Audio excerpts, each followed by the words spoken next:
পরিষ্কার হয়ে বের হয়েছে, দেখেন রান্না করে খেতে পারবেন। আর গুঁড়াটা দেখেন আমাদের একবারে মিহি, আগে কিন্তু গুঁড়া মোটা হতো, এখন একবারে মিহি গুঁড়া, ঠিক আছে, মানে গরু ছাগলে খেতে পারবে। হচ্ছে রাইস মিলের যে স্টক আছে দেখেন এখানে 200 পিস আছে হচ্ছে আগের ভার্সনটা, আর নতুন ভার্সনটা এখানে আছে 200 পিস। আপনার যেটা ঘন্টায় বেশি প্রোডাকশন দেয় ধান, আপনি প্রতি ঘন্টায় একবারে 10 মণ ধান পাবেন।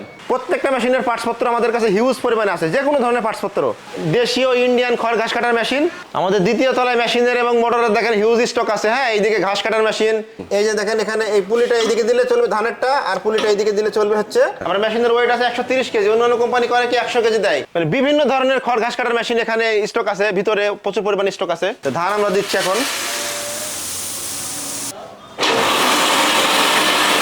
এবং এই সাইডটা দিয়ে আমরা প্রতি ঘন্টায় 300 কেজি পর্যন্ত ভুট্টা ক্রাশিং করে দেখাবো, বা ভিজা চাউল সব কিছু করতে পারবেন। এখন আমরা ভুট্টাটা ভেঙে দেখাবো আপনাদেরকে।